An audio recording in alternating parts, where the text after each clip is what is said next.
Swayam Prabha. Digital India. Educated India.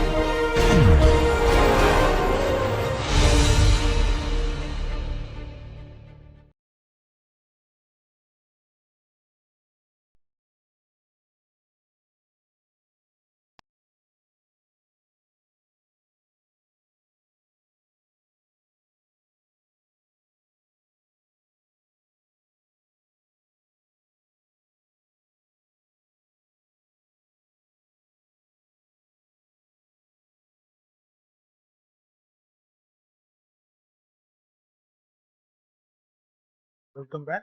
In lecture 48, we will cover urban health services, and this is part 1 of the lecture.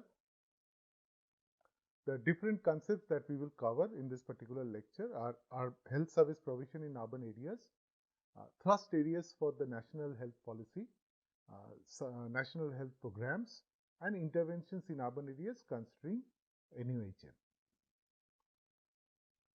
So, as we know, as we have already learnt about the provision of health centers in urban areas, and we have also learned briefly about the different National Urban Health Mission as well as the National Health Mission and the National Urban and Rural Health Missions.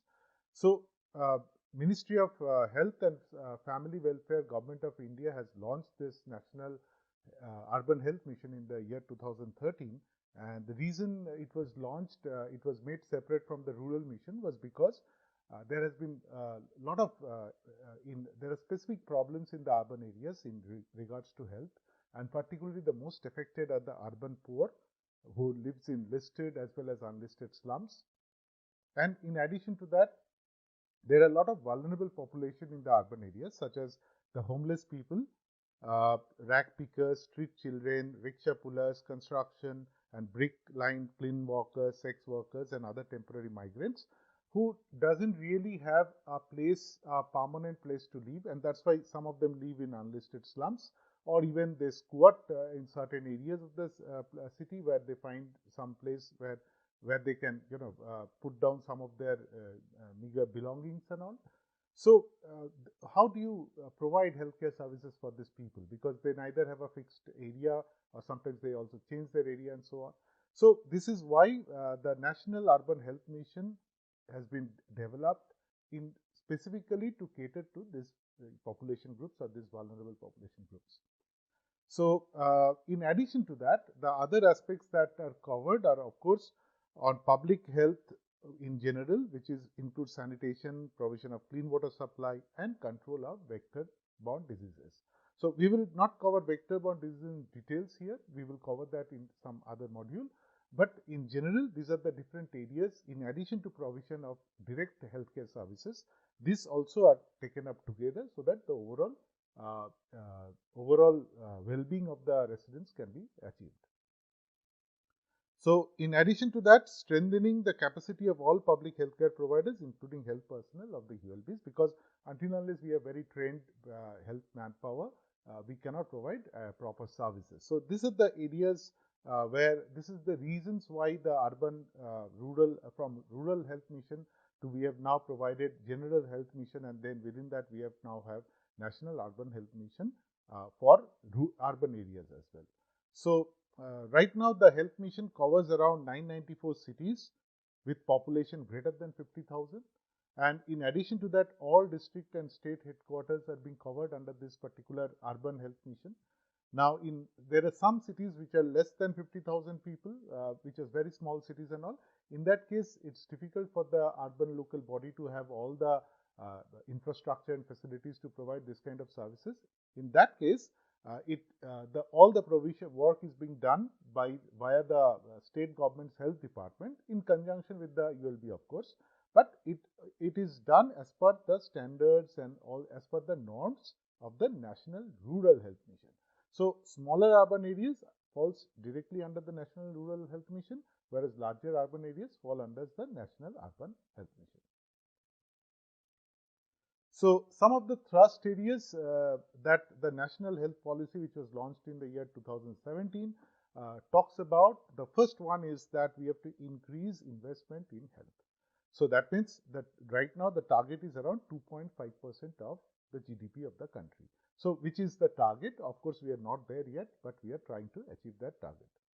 Now, directly the central government allocates resources to the state, and that allocation is done based on multiple factors. First of all, it considers multiple development indicators on how the state is growing, how it is improving the healthcare services and so on. Absorptive capacity, that I can put in money, but it will not, it would be impossible to spend that money. So it depends on the absorptive capacity as well as other financial indicators like utilization and all these things, which determines how much money should be allocated to the states. So directly the money comes from the central government, and the state governments, after it gets its share, it will allocate the resources to the different ULBs as per population, as per the size of the ULB and so on. As per size as well as incidence of certain diseases or certain other certain factors which will determine how much money should go to particular ULB. Now, the money that is collected, or where do we generate this money that is spent for healthcare? So usually it comes from the general tax of the country as well as some specific taxes targeting tobacco, alcohol, food impacting health, then taxes on extractive industries, pollution cess, and corporate social responsibility funds. So these are the areas from where we can collect some extra money and which we can utilize for providing adequate healthcare in different parts of the country.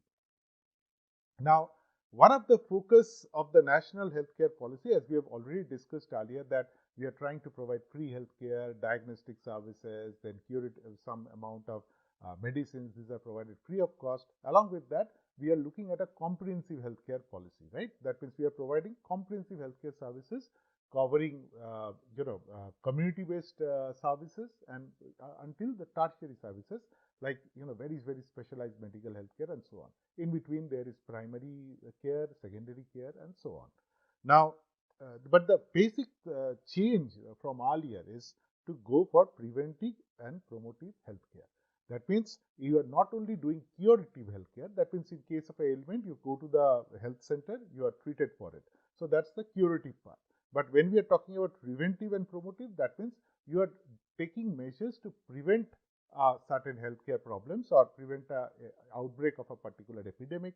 Or promotive health means you are doing some campaigns, you are doing some certain educational programs, you are doing some training programs like you are conducting yoga trainings and all these things, so that you promote better health in the society.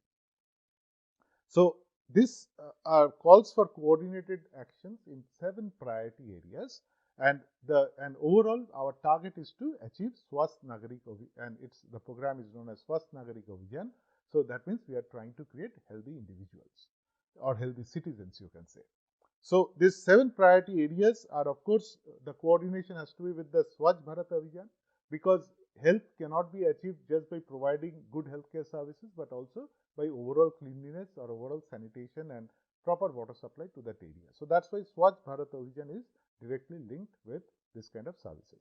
Then balanced healthy diets and regular exercise, promotion of this kind of things.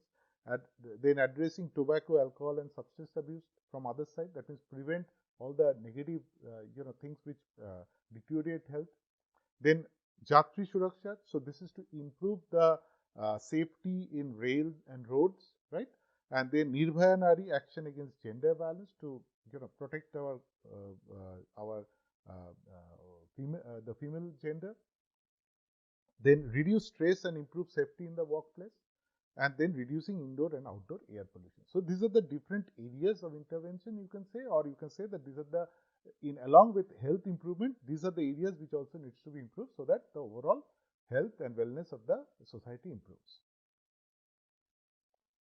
Now, within that, once we are talking about this preventive and promotive healthcare approach, we also have preventive and promotive care along with curative care. That is what has to be provided. So what kind of care we are talking about? So early childhood development delays and disabilities has to be looked into, adolescent and sexual health education, behavior change with respect to tobacco and alcohol use, and screening counseling for prevention of common chronic illnesses. such as non-communicable diseases such as hypertension, diabetes in urban areas. So you see in Indian urban areas there is a lot of incidence of hypertension, diabetes. These are lifestyle diseases, you can say. So along with that, so understand which people are vulnerable for this, to do screening based on certain kinds of direct diagnostic or through certain tests and all, and then counseling people that okay, this is how you can avoid this kind of diseases and so on. So this is one big part of how you approach healthcare. Then how do you change behavior of people so that they don't gradually reduce use of tobacco, alcohol and so on, and all the other aspects as well. So that is how you achieve preventive and promotive healthcare along with curative care as well.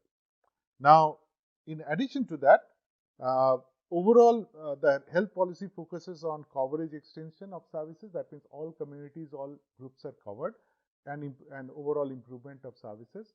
Different age groups has to be looked into separately because each has got different kinds of needs.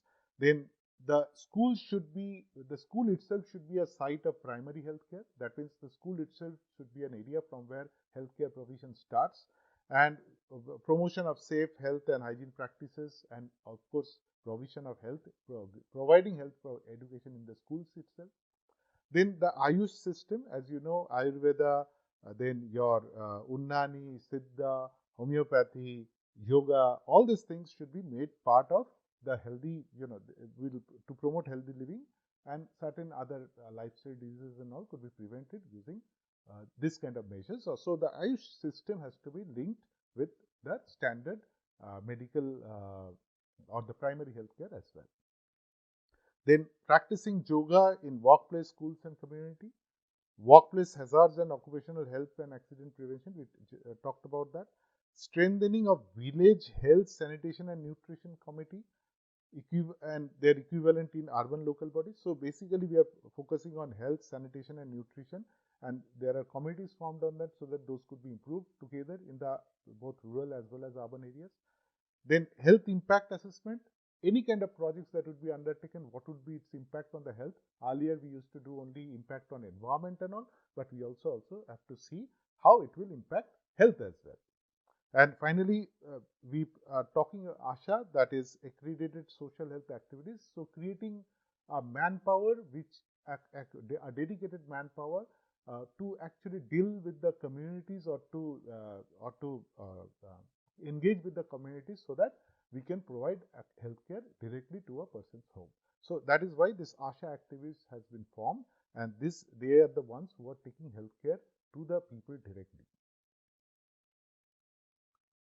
So, when we talk about the different levels of care, the care should start from primary care, of course, and this care also needs to be continued as well. So, that means the care should not stop at the primary level, it should be continued to other higher levels as well.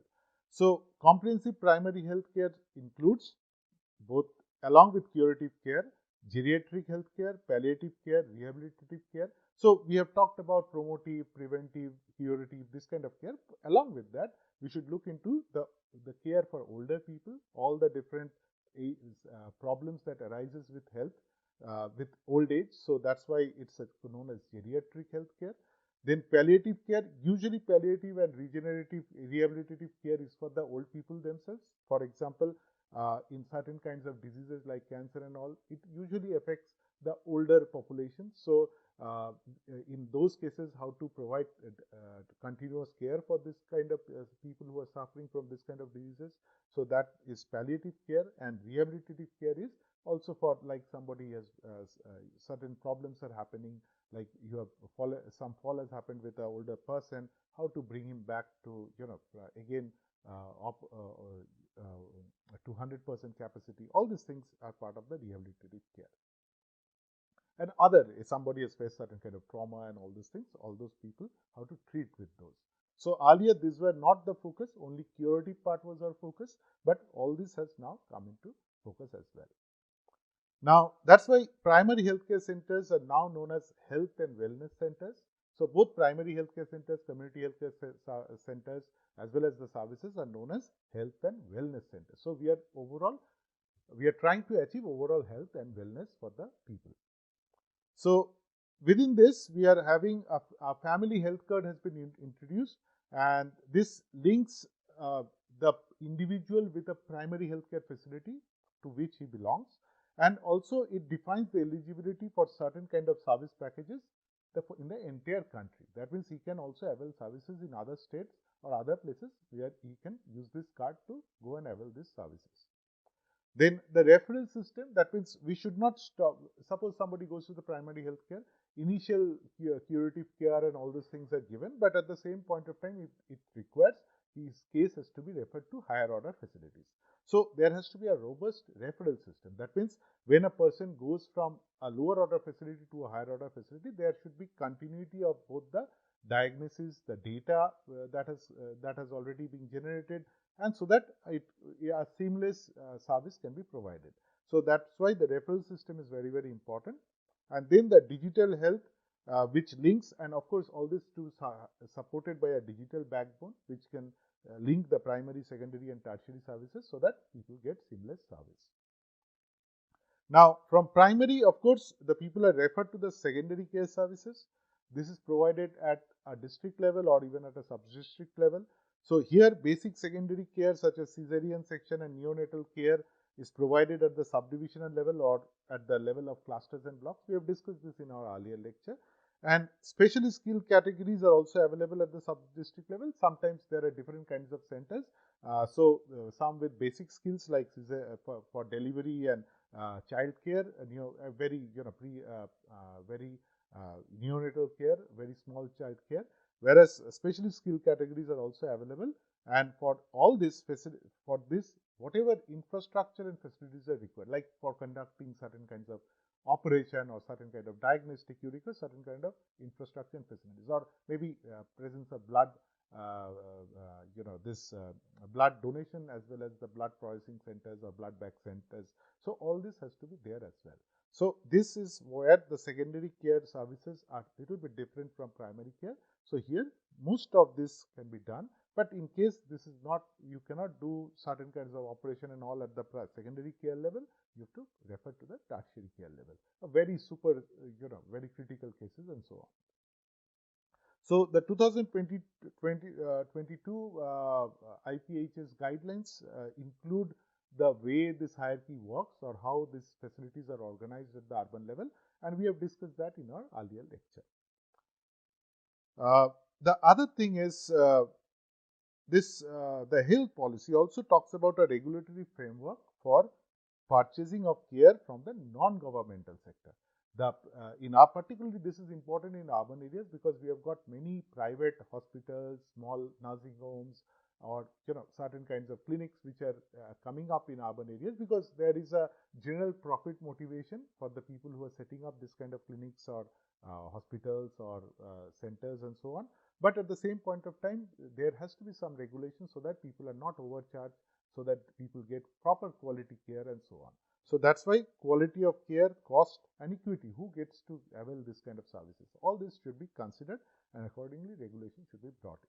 So that is also part of the covered in the national health policy. So from the policy there, it has to be made into certain programs. That means under this kind of programs are run at the different ULBs, at the different healthcare centers, or in the in how what kind of programs are run. That means suppose I am going for vector disease control, there is a specific program for that, or we are talking about immunization program, that's a specific program for that. So this different kind of health services that are provided as per the national health policy has to be provided via certain programs. So these programs are specific to certain kinds of diseases or certain kinds of activities. Now, for example, some of these are maternal and child health services. This is a separate program. Child and adolescent health services.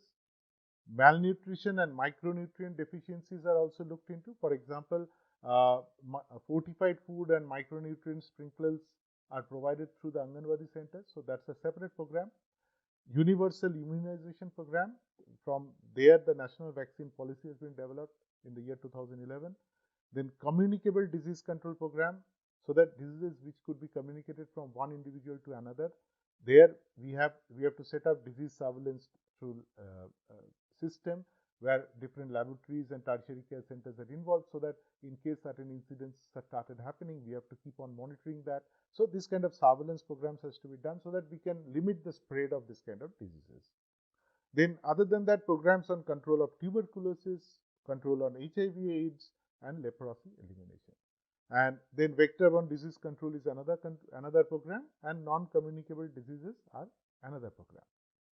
Now, non-communicable diseases is something which is new in this new national health policy, or even you can say in the national urban programs, this part is new. That means focus was there earlier, but primarily now we are looking into a broad aspects of non-communicable diseases. For example, there is a need for an institute of chronic diseases, which would also include trauma. This will reduce morbidity and mortality, that is both death as well as chronic suffering and all. So that is morbidity, and mortality is death. Then screening of oral, breast and cervical cancers, chronic obstructive pulmonary diseases, hypertension and diabetes, so that we do this kind of screening activities in the community, so that we know if these are increasing or decreasing, or we can take measures to reduce those. Ayush has to be brought to mainstream, so this is again part of the treating non-communicable diseases. Programs for prevention of blindness, deafness, oral health, endemic diseases like fluorosis and sickle cell anemia, thalassemia, and so on. Then culturally appropriate community center solutions for the aged and the compliance, of course, in compliance with the Maintenance and Welfare of Parents and Senior Citizens Acts of 2007. So that means we provide very specific kind of services for specific groups and all, and also we provide it as per certain standards like this one. The need for palliative and rehabilitative care for geriatric illnesses, and tissue and organ transplant donations and awareness building, so that people voluntarily donate tissues and organs which will be utilized for other people. So these are some of the aspects of the non-communicable disease program which are covered. These are the different aspects which are covered under the non-communicable disease program.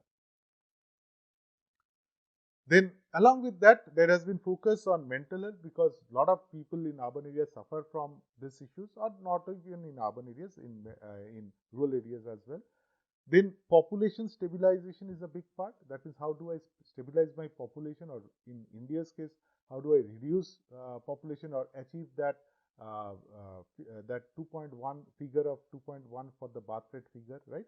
So to do that, the basic concept has been earlier. It has been in how many for two persons, parents, there are 2 children should be adequate. So there has been different programs that have run earlier, but in general, we should talk about that to stabilize population, we have to actually improve access to healthcare, education has to be improved, and empowerment. So these are key to successful population stabilization instead of certain forced measures, right? So earlier there were camp-based services on certain kinds of sterilization program for both women and men, but now it's instead of camp-based services, which is like where you temporarily organize a camp or certain kinds of facilities so that people can come and this sterilization can be achieved. But now instead of that, the focus is this kind of services are always available for women, and whenever a woman can want to have a sterilization, he can come and do it. And similarly, male sterilization, usually in our society, it's not that detailed. It's not current practice to a large extent, but there is a target from the government from 5% currently to make it around 30% on higher. But all this should be voluntary. That is what is being said, and it should come from the education or the empowerment of the people themselves, right? So that is what has to be achieved instead of forcing people into certain kinds of things. So women's health and gender mainstreaming, these are other aspects, that other programs that are covered. Gender-based violence, how to reduce that and all. Supportive supervision, like through digital tools and HR strategies like nurse trainers to support field workers. So these are other aspects. How do you create a good quality staff and all? So that has to be done via supportive supervision. Emergency care and disaster preparedness. So this is another area which earlier the focus was less. Like community members should be trained as first responders. In case of earthquake and cyclone, there should be health facilities which would operate in those kind of disasters as well. Then mass casualty management protocols in case certain big accidents happen, a lot of people die, how to deal with that. So for both for health facilities as well as emergency response protocols has to be formulated. And finally, a unified emergency response system so that there is no doubt or no confusion during an emergency, such as there has to be universal access number, network of emergency care. So all these things has to be ready. That means as soon as something happens, this has to be deployed. For example, ambulance has to be deployed, trauma management centers has to be made operational, and usually the norm is around, in urban areas, one trauma center for 30 lakh people, whereas in rural areas it should be one for 10 lakh people. We have to create this kind of trauma centers. Then mainstreaming of potential of Ayush. For that, we have the National Ayush Mission and linking Ayush with ASHA and this VHSNCs, and then provision of tertiary care services as well. So these are the different. This is the village sanitation and nutrition, that program that we are talking about. So link ASHA with that, link with Ayush with ASHAs and ASHA volunteers as well as VHSNCs, and finally provision of tertiary care services.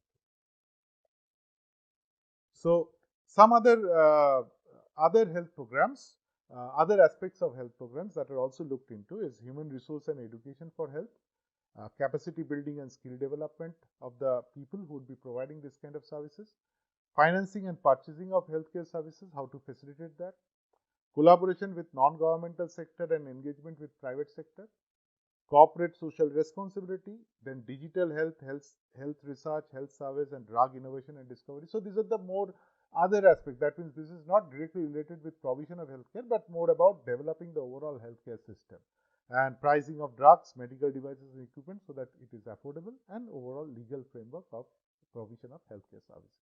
So these are supporting aspects of developing the overall healthcare program of the country. Now, coming to interventions, direct interventions in the urban areas. Earlier, we have talked about the different facilities and their standards, or how much has to be provided for how much population. Now, to bring it down to actual values, that is, in the facilities that has to be provided in urban areas, which are urban public healthcare centers. This is provided like for every 50,000 population. This one has to be provided, and this has to be in close proximity to urban slums. This we have discussed earlier. And urban community health centers, this is, some of the functions are similar, but this is a little higher order facility which can do certain kind of operations and all these kinds of activities. It is provided for every 2.5 lakh people, and the referral is from from urban community healthcare centers. You can refer this patients to the secondary care facilities. And integrated service covering all national disease control programs in respective catchments can be provided from this urban community health centers. So this is the core. This public health centers are where you actually deal with the people at the grassroots level or at the community level, whereas these are a little bit higher order facilities, and these are responsible for running all the different national programs, including disease control programs in the different catchment areas. Now, one big change now is that we are bringing our services to the community level. So that means to do that, we have already talked about Urban ASHA, which is known as this ASHA full form is Accredited Social Health Activities Activists. So these are volunteers, or you can say not volunteers. These are selected by a committee of prepared by different members. From the primary healthcare center as well as from representatives of the ULB and so on. So these are activists, and this you can say that their work is voluntary, but they are also reimbursed certain extent. For every 500 urban vulnerable households, one ASHA member is being selected, and one frontline woman, usually it's a woman member with 25 to 45 within 25 to 45 years of age, and she is a community worker and known as ASHA. This is for urban areas, wherein in rural areas they are known as, or under the rural program, they are known as just simple ASHA. And usually they are selected from the Anganwadi center at the slum level, and they provide the services or these doorstep services as well. So they are the link between urban primary health center and the slum population, because sometimes people fear to go to the health centers, or they are not even aware that they are suffering from something. They feel that it's normal, right? So that is where it's the job of the ASHA to come in and educate people, engage with them, and then link them with the primary healthcare center. So she, she does interpersonal communication with families and is also responsible to the MAS, which is the Mahila Arogya Samiti. We will discuss that, and also formation of that MAS. So these are community groups which are created in the villages, which helps in make building consensus or helps the ASHA in carrying out her services. So overall job is to promote good health practices and awareness on essential services such as gender equality, age at marriage, pregnancy, medical termination of pregnancy, sterilization, pregnancy monitoring, immunization counseling, because people also fear immunization. Even during COVID, we found people were fearful of taking the COVID vaccine. Then identification of target beneficiaries and supporting auxiliary nurse midwives, ANMs. So these are healthcare workers coming engaged by the primary health center who come and do certain kinds of camps or certain kind of programs in the communities to do or link this kind of auxiliary nurse midwives with the community. That's also the job of ASHA. Reinforcement of community action like through immunization, prevention of waterborne diseases and other communicable diseases, and maintenance of necessary information and records so that this kind of records could be available for further analysis or further improvement of the program. So, as we are saying, Mahila Arogya Samitis are created for every 50 to 100 households in the slums, and this is a community group which facilitates community awareness, interpersonal communication, community-based monitoring and linkage, and health service and reference. So they are the ones which provide information to the ASHA, or they are the ones which take whatever the ASHA is, what kind of services she wants to communicate to the community. These are the ones who take it further or spread the message to the community as well. So this is a 10 to 12 member women self-help group within the slum itself, and they are selected to certain extent by the ASHA or with certain other members of the community. So in addition to the Mahila Arogya Samitis, there or the work done by the Mahila Arogya Samitis as well as the ASHA, there are certain outreach services and camps which are conducted in the slum areas and all. This is done by the ANMs, and these are also known as urban health and nutrition days, where certain kinds of programs could be done, certain kind of distribution of certain medicines could be done, and all this could be taken up at or certain specialized promotions or certain specialized campaigns could be also conducted. Now, in addition to all this, there is a need for vulnerability assessment as well, where when we are dealing, in addition to the facilities and all that we are creating, also the community engagement that we are creating, there is a need to do vulnerability assessment of the urban population. So this is where we identify target population and their health requirements, that what sort of health services are provided in certain areas of the city or for that particular urban area, and this can be done repeated at certain intervals, maybe 6 months, and that actually help us to identify what kind of services has to be provided. And eventually all this is under the control of, in larger cities, under the control of the municipal corporation or the health department in conjunction with ULBs can provide all these services. So at the end of the day, it is the ULB which facilitates or which coordinates all these different actions in urban areas. So these are some of the references you can study. To conclude, health service provision in urban areas are guided by the National Health Policy and the National Health Programs and Missions. And 3 tier of facilities, primary, secondary and tertiary care services are designed to provide comprehensive health services in urban areas.